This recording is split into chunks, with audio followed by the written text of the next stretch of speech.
From Square 2, this is What's Wrong with Revenue. I'm Mike Lieberman, CEO at Square 2, and along with my longtime friend Eric Kalis and co-founder at Square 2 and six-time entrepreneur, Eric and I will answer the questions CEOs have every single day: what's wrong with revenue? You can be part of the live cast show where we'll answer your questions every Wednesday at 4 p.m. Eastern, or catch the show on demand on YouTube and on all your favorite podcast networks. Also, check out all our audio and video content on Square 2 Plus at the square2marketing.com website. Enjoy the show.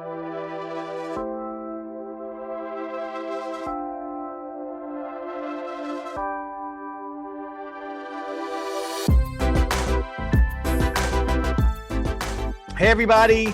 Welcome to episode 21 of What's Wrong with Revenue, where we answer the question, what's wrong with revenue? Today, we're going to talk about how companies are still considering marketing and sales as two separate departments. And I'm super excited to have a guest along with Eric and me, Joel Capperella, the VP of Revenue Marketing at Workiva. Joel, you want to say hi for a minute? Mike, Eric, hello. How are you? Hello, everyone tuning in. Happy to be here. I've known these guys for a little while, so I'm happy to join the show. I've been fortunate enough to tune in every now and again. And I know you guys have been talking about revenue as a matter of marketing for years. So it looks like the market's finally catching up to you. Nice. And we're very excited to have you. A little bit of housekeeping first. So just so everybody knows, you can catch the show live stream every single week at 4 o'clock right here. You can get the show on our website. At the bottom, there's a link. What's wrong with revenue? You can go there. You can submit questions. We will answer some questions today. And you can subscribe to the show to get updates on upcoming shows. Big news, Eric and Joel. We are launching Square 2 Plus this week. So all of these shows will be housed at Square 2 Plus, where all the audio and video content for Square 2 will be available in a streaming service for free, just like Netflix. So you can go to Square 2 Plus, square2marketing.com/Square2Plus, PLUS. And you'll get to see all of the shows there and all the other audio and video content that the Square 2 team, Eric and me, are producing. Go check it out. And you can subscribe to Square 2 Plus, and we will give you updates about new stuff added there also. You can get the show on YouTube at the Square 2 Marketing YouTube channel, and you can catch the show on all your favorite podcast platforms. So with that out of the way, Eric, I know we had last week off. Anything you want to add to kick the show off today before we get into it? No, I'm happy to chat with Joel because he is an innovator and we can't bring enough innovative thought to our audience. So I'm psyched to pepper Joel with lots of questions and get his take on lots of different things in this space. Awesome. Great. So Joel, Eric, let me kick the show off today. The question we're trying to help our audience fix today is, how do they get their marketing and sales departments to think as one? It's it's an age-old problem. I used to refer to it as the Hatfields and McCoys. Marketing thinks it's sales job to drive revenue. Sales thinks it's marketing job to generate sales-ready leads. Both groups are wrong. It's everybody's job in marketing, sales, and even in customer service to work together to help your company hit its revenue goals month over month. And we're thrilled to have Joel with us. Like I said, he's the VP of Revenue Marketing at Workiva. Who better to help us talk about getting these groups together? Joel has extensive experience in marketing. He's been a trailblazer when it comes to working with sales and service to help companies from a variety of industries hit their revenue goals. And some of my objectives for the show today, guys, I want to talk about how to align marketing and sales into a single revenue team. I want to talk about what goal-setting methodologies help us bring these groups together, what communication strategies work best, how to open up the lines of feedback between marketing and sales so they're productive, and maybe even talk a little bit about who handles the operational issues that affect both groups. So Joel, we're super excited to have you with us. Why don't you give everybody a little bit about your background? Obviously, Eric and I know you, but maybe share with the audience some of the places you've been and the things you've done. And if you want to make a little opening comment about what we're going to talk about today, that's great. And then I'll drive a little bit of the conversation, let you and Eric riff on some topics we want to try to cover. And then we do answer questions on the show. So I have some questions that we'll answer, and I'll let you, start us off, and Eric and I'll add some color to that as we go. Sound okay? Yeah, look, it sounds good to me, Mike. And like I said, the topic certainly near and dear to my heart. So just by way of brief understanding of the perspective from which I'm coming, I've been in software the majority of my career. I won't tell you that the first company I worked for may or may not have been selling it in shrink wrap packages with floppy disks. I won't tell you that. It was a company that was eventually acquired by Oracle. And then I went to work for SAP for a while, where the SAP was what was at the time called an industry marketing principal, which today we would probably call more like subject matter expert, focused on the marketing side. And there at SAP, interestingly enough, sales and marketing were pretty well aligned. I ran a marketing organization for a professional services firm called Yo. It's a subsidiary of Day & Zimmerman in Philadelphia region. Did that for about 4 or 5 years. I consulted for about 4. And I worked with mostly SaaS companies during that time, all over the world, actually, to actually crack this code, especially where like inside sales is concerned. So I did that for about 4 years. And then I've been at Workiva for the last 4, I want to say. And, when I got there, we didn't have a revenue marketing kind of slant, but we do now. So it's been a pretty good run. Workiva is a software as a service offering that does reporting, like high level regulatory financial reporting for large companies. So that's what I've done. My team at Workiva is about 30, 35, depending upon what day, because we're hiring pretty quick right now. And we cover demand generation, creative and content. And we have a team called marketing principles, which I'll get into a little bit because I think it's critical. Like the messaging component of what you're doing is pretty important. And the marketing team beyond my team is probably close to 100.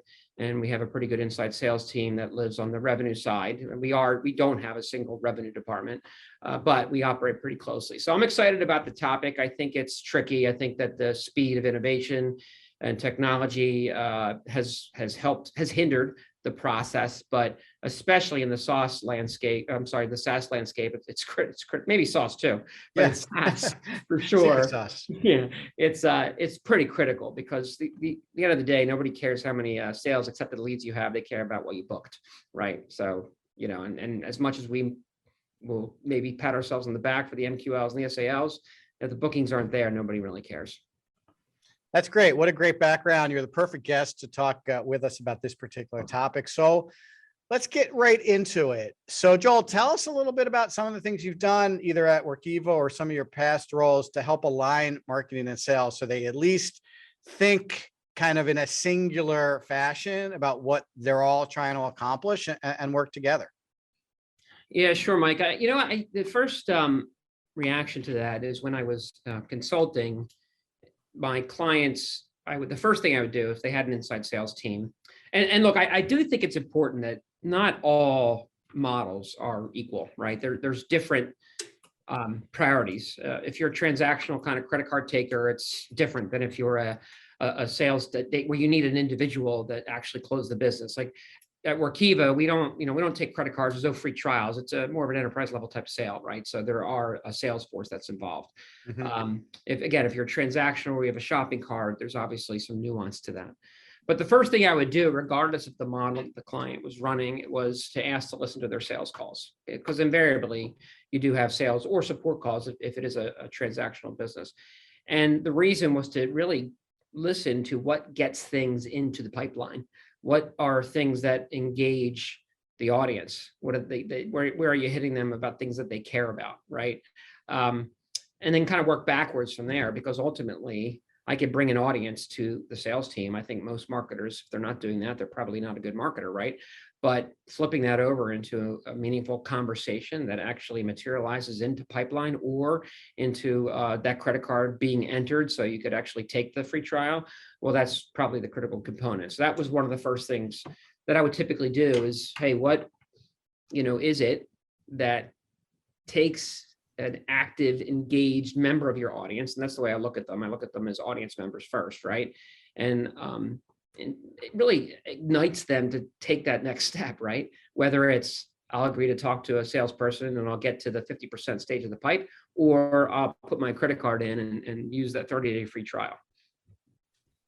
Joel, That's let me it. ask you a question. Yeah, go ahead, Eric. Go ahead. When you hear, we call that reading the tea leaves, right? Getting all the information from out there and assembling it into some kind of strategy.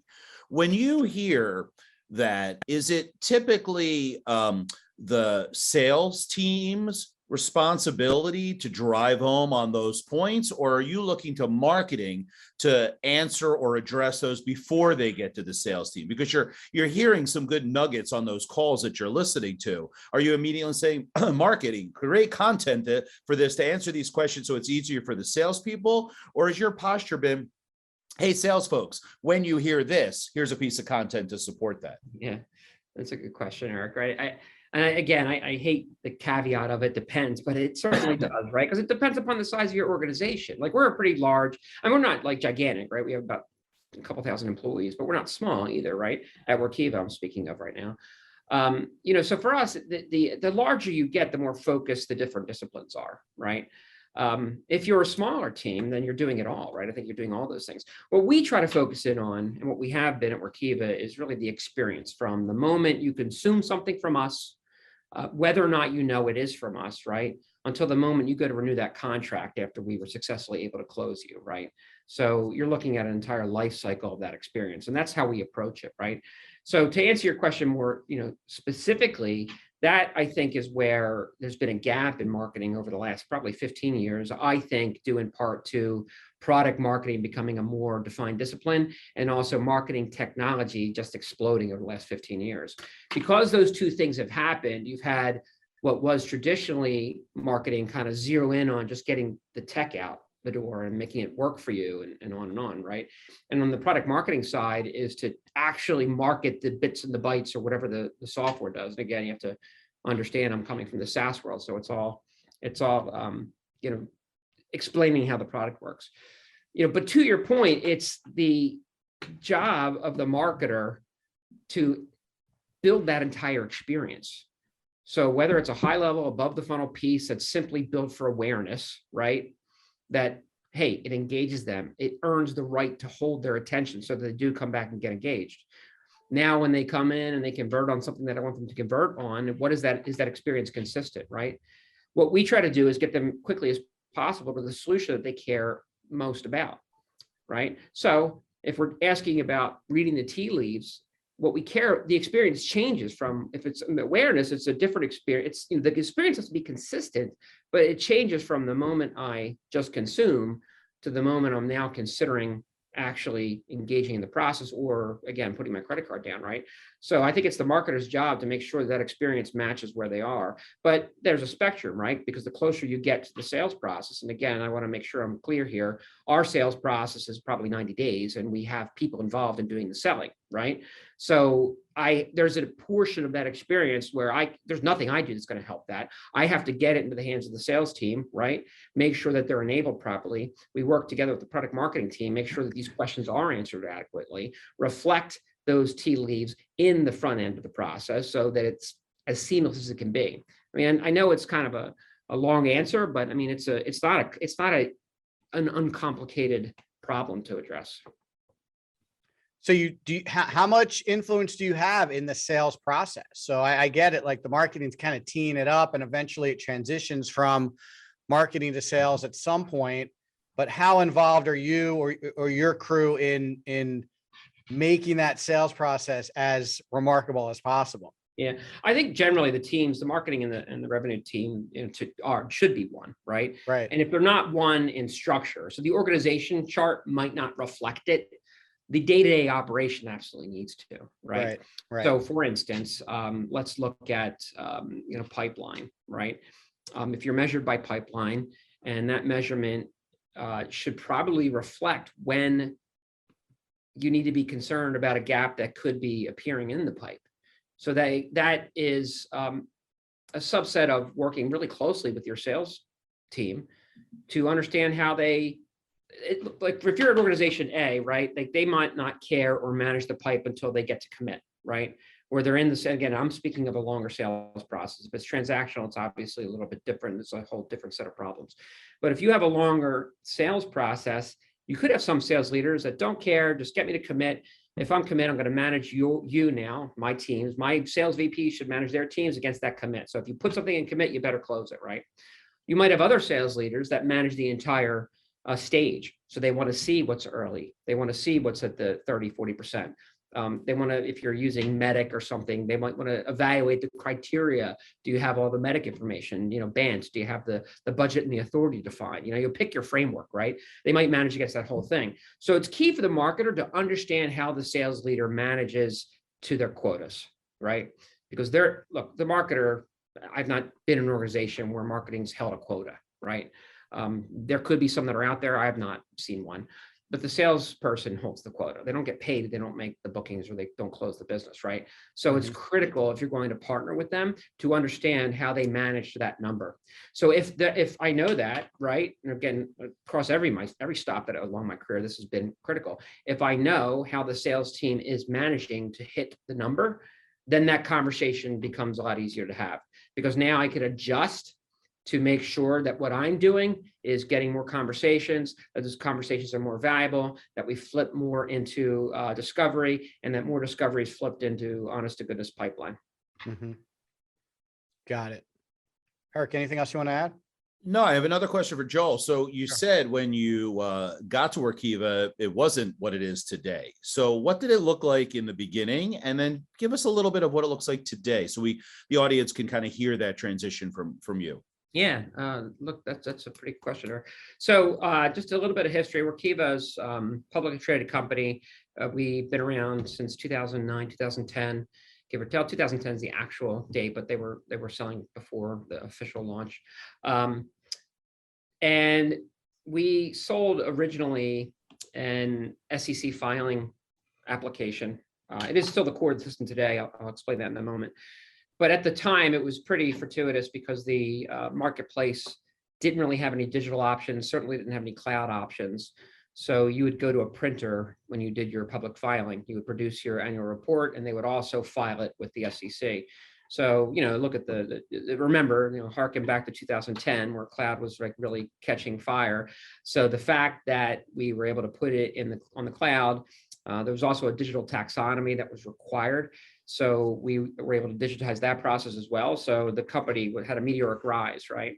Now, here we are some nearly, 11, 12 years later, and we have a platform of technology that really if you were to look at it outside in, it would look like Office or G Suite to you, but that's where the comparison stops. The platform works best when there's complexity of what you're working on is really high, where the data integrity is got to be nailed, and where you're collaborating across countries and divisions and regions and jurisdictions, right? So when those three things, that's when you use Workiva. Now, when we first got here, because of where we came from, it was kind of a transactional model almost, because the sales team was sending our inside sales team before I got here, but it was set up, they were appointment setters, right? They would just like really churn and burn to get appointments set. The seller would come in and we close kind of quickly. But the landscape's changed. We cover so much more that we've had to mature with it. So about 2018, right when I got here, probably about half 6 months into my first year here, product marketing and marketing were separate. Marketing at the time was more of like a corporate marketing team, and product marketing was really like deal support, right? So those two teams were collapsed under our now CMO in 2000, I want to say 18, maybe going into 19. And the goal was to build the scale to increase that reach, right? So one of the things that I mentioned it earlier, one role we created was this role called marketing principal. So what the marketing principal does, and not many organizations have it, it's kind of unique to what we do, but they are the purest marketers of the lot. They take the go-to-market from the product marketing team and they create a marketing strategy against it. So they own segments of the market that we're targeting. So it could be, think about a vertical. One could own a vertical. One could own an account segmentation of a revenue band, right? The way that they're structured is they build an entire marketing strategy to get the audience in that segment over to the inside team that fields that activity and then actually does some of the first part of the sales effort to get them over into the field so they can start to get them into pipe and sell. So that's probably the biggest change, is we've added that role. And it's been pretty successful because their job isn't just the product, it isn't just the marketing technology, it isn't just lead generation, it is to actually think through all these problems, right? here's everything you have to sell, right? How do you market all of that? So when the seller, like for instance, we have a pretty good partner ecosystem that's been maturing over the years. Well, at this point, especially this year, these marketing principles are now able to factor in the partner ecosystem now. Okay, what partnership? Look, I know you guys grew up on HubSpot, and you guys were a good partner for HubSpot. Kind of rewind the clock, and I think, and they actually did some of this, right, where it was a partner-led strategy where they were selling through partners. And I know there was a revenue share at the time, right? Yep. Now that was a little bit more transactional at the time, because I think I think back then they were taking credit cards. I'm not sure if they still do, right? But it's similar to that model. We have a group that just does that. Here's everything that is going to be of value to our marketplace, from the idea that we're selling to the actual solution. So how do you strategize, message around that, build a cadence around what the revenue objectives are, and then connect with our campaign managers, so the campaign managers then can build campaigns to fulfill that marketing strategy. So it's pretty dramatic change from when I first got here to now, because it's a completely different approach, really. Who's your counterpart on the sales side? So our biggest internal customer is probably our inside sales team. So we call them, I guess, SDR, solution development reps, I guess we call it. I don't know, SDR. I don't even know what the acronym stands for, to tell you the truth. So they're the inside sales team, and they're aligned very tightly with sales as well. So certainly the sales team. I think the product marketing team is more embedded with sales, because again, if we're building the experience to get them, the customer that is, to pay attention, engage, and then discover and say yes to the pipeline opportunity, right? The PMMs are kind of taking it from there. So for us, for the revenue marketing team, it is that first stop. So the first human interaction, which is the inside sales team, is our most important customer. But sales operations too. I mean, the woman that runs revenue ops is, we're talking every day, looking at pipeline numbers every day, looking at closed won every day. Right. So those are our biggest customers. How do you guys set goals? Like, how do you set goals for your crew? How do you set goals for the SDR team? Are you involved in that process at all with them? Talk to us about that a little bit. Yeah, it's what we use. Workiva uses a OKR framework, so objectives, key results. If there's that book that was out a couple of years back called Measure What Matters. That's if you're curious about it, that's a good book to check out. But objectives, key results is just, hey, what's the major objectives, and what are the 2 or 3 key results that we're going to actually deliver that will get us to the objective? So the entire company kind of uses that framework. So the way we operate is we don't build them in isolation. They're built in collaboration with our revenue peers. Like I said at the beginning of the conversation, the bookings is the thing that drives the conversation, right? So the bookings numbers are the things that the ultimate objective, right? How we get there and how we arrive there together is what our OKRs are built against. And bookings, that's like closed customers, right? New customers, right? Yep. Right. What's the average sale over the year for Workiva? Like how big's the sale there? I don't think I could talk about that. Oh, okay. All right. No problem. I'm sorry. Bigger than a bread box, I'm assuming, right? Right. It depends. I mean, it's grown. I can tell you that. I mean, when I got here, it was probably, actually our earnings call usually states the number of customers we have in the hundreds of thousands, and that's a big metric. Is how do we get more customers that are in the hundreds of thousands and not the thousands? Right. Yeah, for context, all of our listeners, audience, or whatever are complex sale, high ticket average, long sales cycle, which obviously Workiva fits that. Sure. Excellent. Let's talk a little bit about, you rattled off a lot of different peers you have in Workiva, right? You have your revenue operations person, you have the person running the SDR team. Like, how do you interact with them from a communication perspective to keep all you guys on the same page and kind of moving the business forward? Look, I mean, it's funny because my team is spread all over the country, right? So I have people in Kansas City, Chicago, Ames, Iowa is our headquarters, Denver, and that's true of the entire company. So when the pandemic came along in 2020, we didn't really miss a beat because we were working virtually already. I mean, we're a heavy meeting culture, but again, it's the things that matter most are, hey, are we hitting our numbers, right? and everybody's incented to do that. Cares deeply about getting there, right? So just at a tactical level, like I'm talking to the woman that runs our inside team at least bi-weekly, right? I mean, we're regularly, more recently, because we're still at the beginning of the year, we're changing some things. We have a big meeting between marketing leadership and revenue operations leadership once a week. And it's called like go-to-market synchronization, I think. But that's where a lot of this comes on the table, right? Because something as tactical as the corporate deck needs to be updated, right? Or we have to train sellers on this new offering, to, hey, we're going to adjust the go-to-market model a little bit. How do we have to adjust the sales model? And then we don't own the sales model. So how do we educate our sales brethren to have that active conversation to see if they want to even change their model to meet ours, right? But it's not, they have to kind of decide how they're selling it. We just kind of suggest where they should do the hunting. Do you guys have like a internal, like a Slack channel? Do you use one of those tools, Zoom or something, to kind of keep those conversations going internally? Yeah, you know what's funny? We're a huge Slack. I love Slack. I mean, I don't even read my email anymore, to tell you the truth. We're a huge Slack organization. So yeah, we do. We have Slack channels for major areas of intersect, for sure. And then we'll manage bigger efforts by the first thing we'll do is just create a channel around those things. Like right now, I'll give you an example. We're looking on overhauling how we just communicate internally, because the campaigns are changing and we want people to be aware of them. So we have probably about, I don't know, 14 people on this like task force right now to update the way we're communicating internally.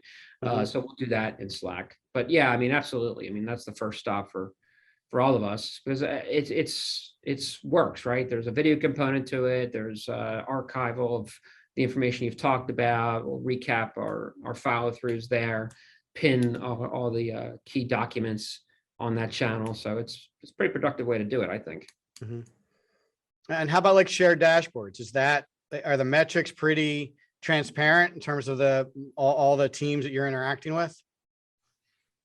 They are. We use our own tool because our tool has a spreadsheet component, but the difference between us and Excel or something is that the data is synced directly to the source, right? So the data is refreshed daily. So we're all looking at the same thing. And you can see the history of what's changed and why. We also a big quick site shop. So we have quick site dashboards that we leverage and everyone has access to. Again, I don't need to keep plugging our software, but our slideware is all same thing. All that data is connected back to the source. So we have a health of marketing deck that is just, but you don't have to update it. It's just automatically updated when the data is refreshed in 2 o'clock in the morning, whatever. So those are the tools that we use to keep everybody lined up. The health of marketing deck is, there's conditional formatting on the cells. So we just do the red, yellow, green thing to call your attention to where it needs to be. Cool. I also wanted to ask a little bit about, you talked about your VP of revenue operations, right? So are they handling operational issues for sales and marketing? No, that's a good question. We have a VP of marketing ops who's on our team. Okay. And data is a big component of this also. So we have data folks, they have data folks too, but it's the only difference is like the org chart and what they're managing. So your sales operational data would be much more focused towards the second half of the sales process. We're looking at data from, again, awareness all the way through to the pipeline creation in the early stages. But it's the same thing. I mean, we're pretty tightly aligned on it, and I think you need to be if revenue is the most important thing, which I think we all agree. Yeah. So right? Revenue ops is more sales ops, and you have your own there's another marketing ops person. Is that right? But there is, because our marketing ops is handling a lot of marketing technology, our database integrity, the Marketo database integrity out, and when, where, and how it should be. We do lead scoring, things like that. The reporting on the market. There's things in marketing at the front end of the process that sales doesn't care about. Like they don't care about, which channel is performing highly for us, and nor should they, right? If I'm doing my job, they shouldn't worry about the channels. I mean, that's ours. So they're not going to care too much about that data. So that's the data they're managing. Do they give you feedback on the lead scoring? Like, hey, I know Absolutely. We agree. You know, we don't. Can you talk about that a little bit? Like, what does that feedback loop look like and how do you iterate on that lead scoring piece of it? I mean, we revisit it probably once a year because things always change, right? We try to improve upon it. Doesn't mean we only touch it once a year. That's just like when there's a major kind of refresh, if it's needed. I mean, it's pretty robust, our lead scoring. There's a lot of factors that go into it. But to simplify it, the things that matter are what is the best conversation to have, right? And that's typically, hey, are they the right person at the right company and are they engaged? Now, there's much more to it, but those are just, if I had to simplify it, those are the 3 criteria. So when those 3 criteria are high, the lead will score high, and that's what feeds the Salesforce dashboards of our inside sellers, so that their work list will be filled up with those types of leads. But we're constantly looking at what's in, like right now, what we're working through is, we have a marketing source number that we track, but we're trying to develop an engagement score. And I can get into details on that, but the reason for that is because sales has a lot of recon and there's a lot of supporting effort that goes into it. So we're trying to measure the efficacy of those things. So that's kind of what we're in the middle of building right now. But for the most part, the way I define the lead score is how the activity is driven over into the hands of the inside seller. Cool. Hey, Mike, I know there's several questions that were submitted by the viewers. Why don't we dive into a few of those? Let Joel tackle those. Sounds good. Yeah. So I do have some questions, Joel. So Sure. Question number 1 is from Larry in California. What were some of the hurdles you faced once you settled into your role and how did you overcome them? So I know Eric asked you about like, what was life like when you first got there, but talk to us about some specific issues or challenges you might have dealt with and how you got over them. Yeah, that's a fair question. I look at organizations, and again, I have the benefit of doing some consulting work too, so I've seen a lot more organizations, right? And what I've found, and I'd be interested to see what you guys think about this too. Organizations are one of 3 types, right? They're either marketing-led, product-led, or sales-led, right? Or they're a hybrid of 2 of those things.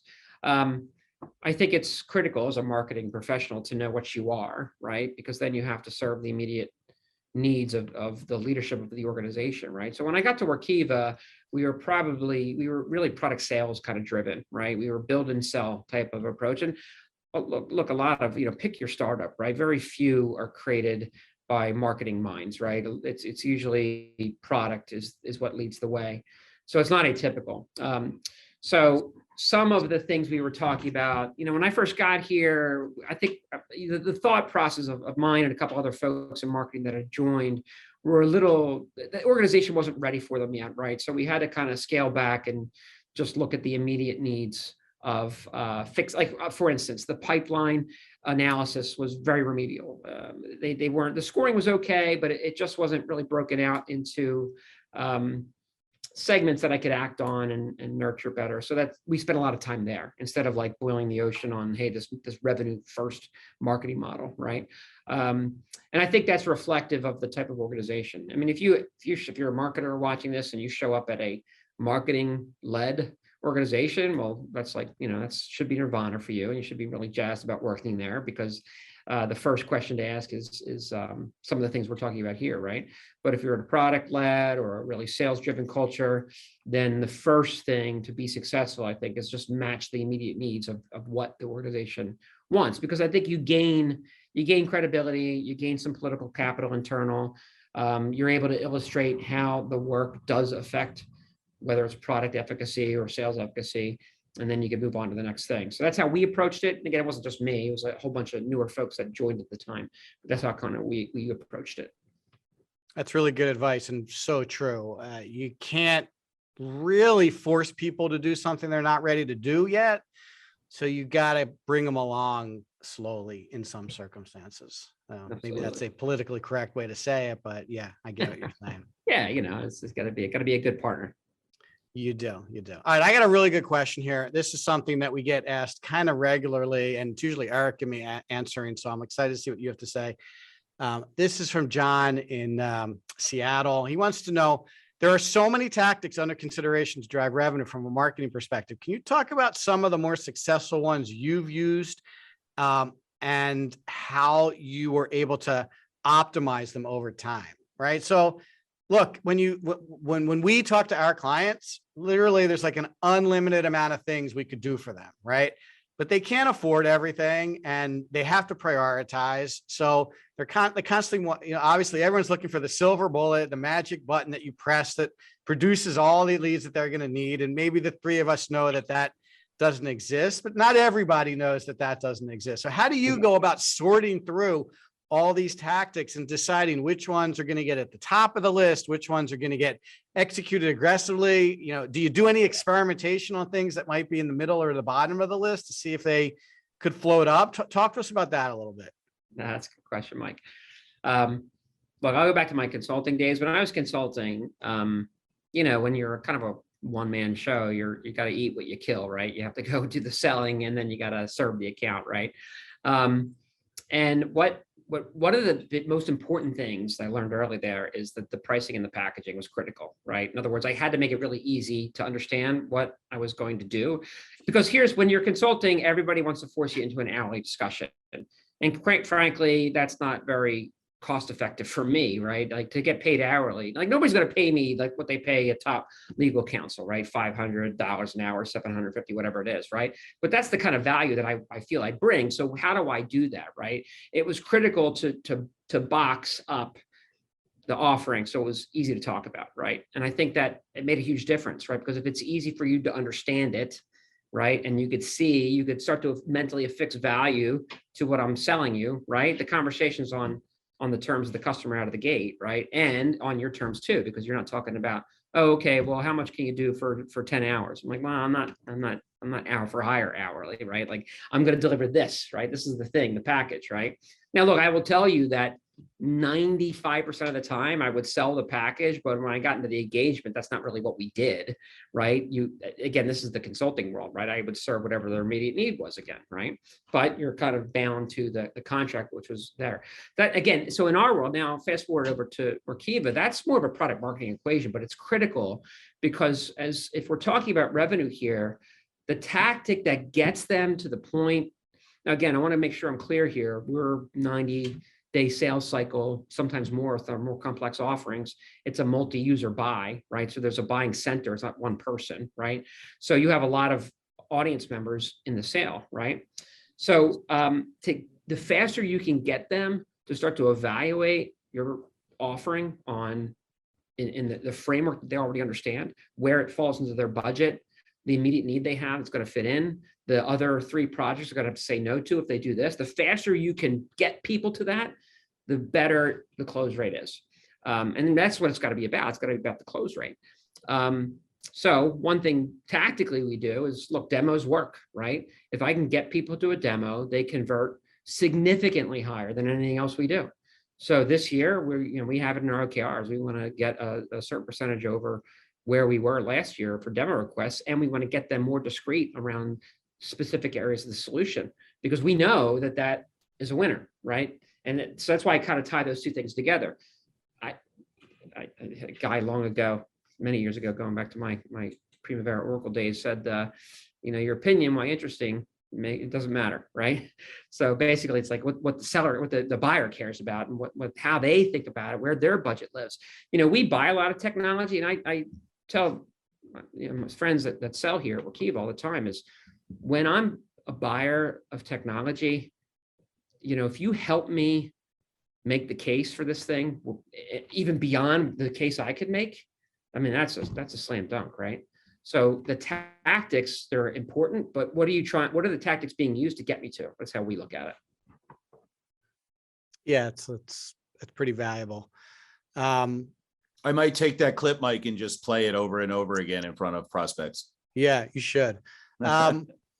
So let's talk about demos for a minute. Have you done any experimentation with any alternative types of demos? Like, we've worked with some clients on some like canned demos, right? That on-demand demos, I guess, would be a more 2022 way to talk about it. Like, hey, click here to watch a demo, right? On demand, or even some group demos where like do your product marketing people do the demos or the salespeople?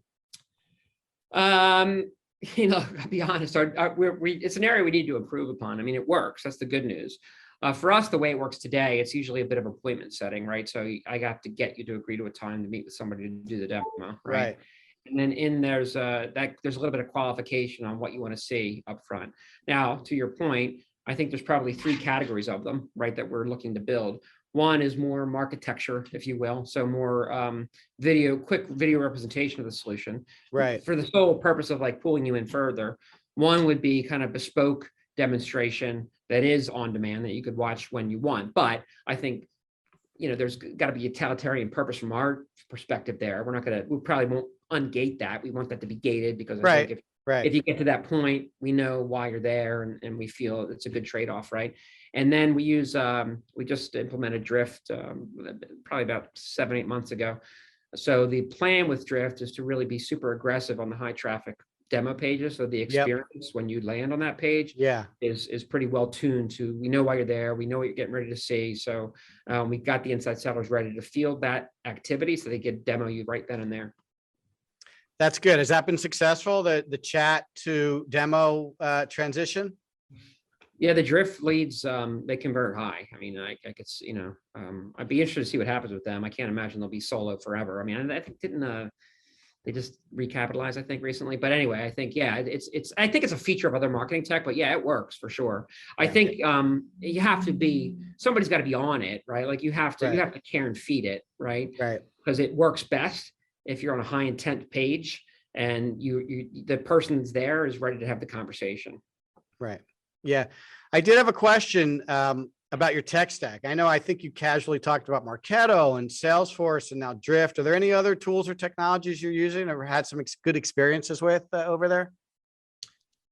Yeah, I mean, those are our main ones. I mean, we use an ABM. I think we're using Terminus today, but we're looking, we're global, right? So Terminus doesn't do a great job globally. So we're looking at considering a new ABM component of that. But those are our main. We use the data cleansing tool. I forget what it is now, off the top of my head. But yeah, I mean, we've got a ton of technology. Nice. Good. Eric, anything else for Joel? I think Joel's doing a heck of a job of igniting some interesting conversations amongst our listeners and their teams, because you're modeling what I think is a wonderful way to approach the sales and marketing. One question I have, what happens when sales and marketing disagree? That's a good question. It's funny. I was just saying to someone here the other day, right now is like the best situation I've ever been in. I mean, like we're so aligned. It's the best place I've ever been. That hasn't been true across every stop in my career. I mean, I've been in organizations where there's just animosity between the two groups, and that's terrible. You don't want that. I think the disagreement, look, at the end of the day, the revenue's king. I mean, that's just going to win, right? Earlier in my career, I would be a little bit arrogant about, hey, we know this works. You should go sell this thing this way to these people, right? And maybe that was true, right?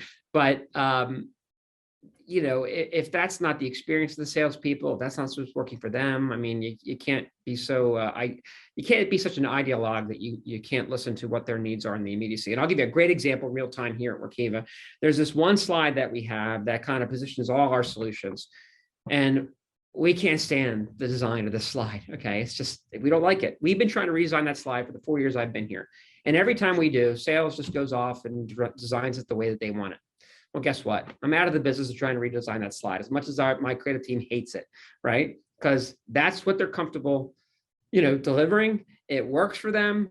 So I'm not going to, fix what isn't broken, right? Because that's the way they want it. Do I love the slide? No. But you know what? That's when you have to kind of take their lead on. They're the ones slugging it out. I mean, they're the ones carrying the quota. So I'm going to defer to them on certain things.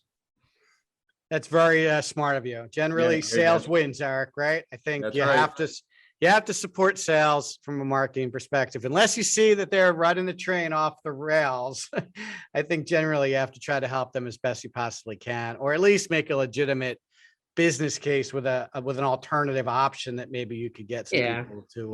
I think what's most important is like the account segmentation. I think that becomes that's where there should be some good spirited debate. The account segmentation should matter. If sales wants to all of a sudden go down market or up market, well, why? right? Like you can't, like hope is not a strategy, that old sales book from back in the late 90s, early thousands, right?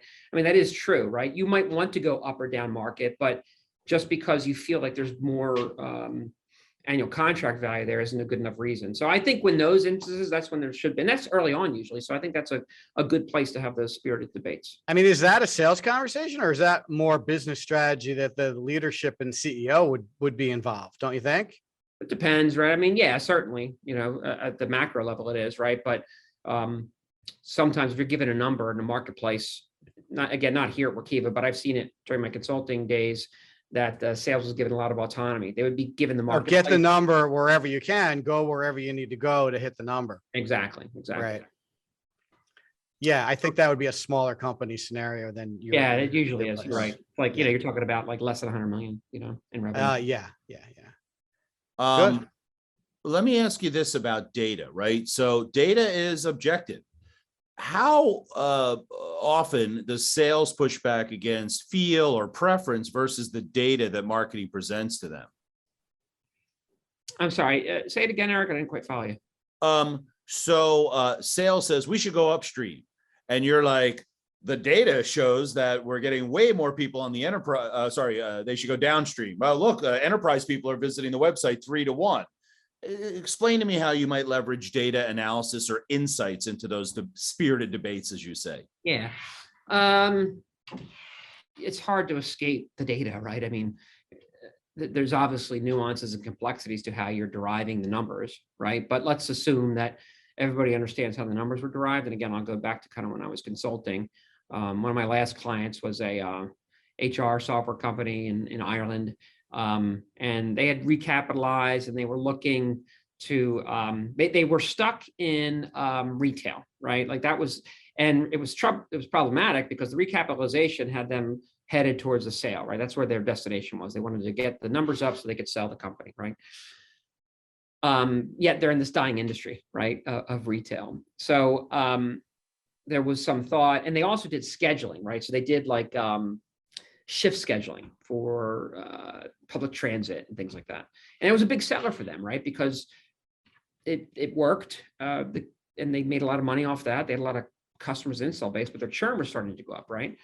So that's a pretty good example, right, of where data does make the difference, because what they started to do was they had an analytics tool which would help them.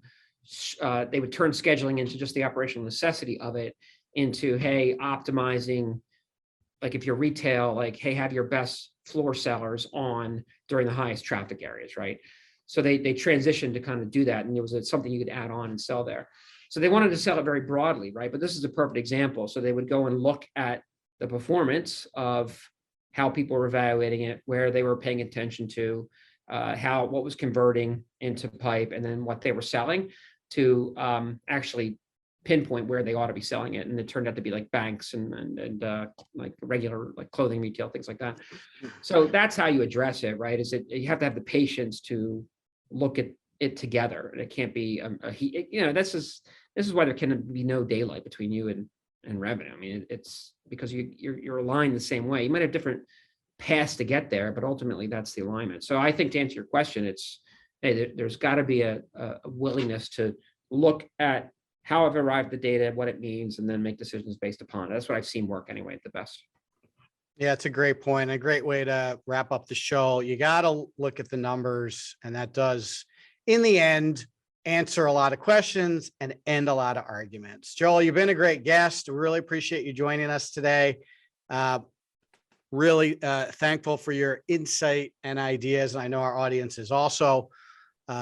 Join us next Wednesday at 4:00 again for What's Wrong with Revenue, when Eric and I are going to answer the question. You don't have anyone in a revenue operations role, and that's why you're struggling with revenue. Again, everybody, check us out if you're into podcasts on all your favorite podcast platforms. If you want to watch the show, you can find us on YouTube and the Square 2 Marketing channel. And you can always find the show on the Square 2 Marketing website. At the bottom, click the link, What's Wrong with Revenue. You'll see all the shows. You can subscribe to the show. You can submit questions like the ones you heard us answer here today. And big news, like I said earlier in the show, We're now on Square 2 Plus. If you find Square 2 Plus, square2marketing.com/Square2PLUS. You can see all the What's Wrong with Revenue shows, all the Smash the Funnel podcasts, all the On the Horizon shows, all the video and audio content that Square 2 Marketing has created over the past couple of years on a really cool interface called Square 2 Plus. Thanks everybody for joining. Have a good rest of your day. Eric and Joel, say goodbye to everybody. Goodbye, everybody. So long. Thanks, Joel. Thanks Thanks, again, guys, for Joel. having me. I enjoyed it. Take care. Have a good day. Bye. Bye.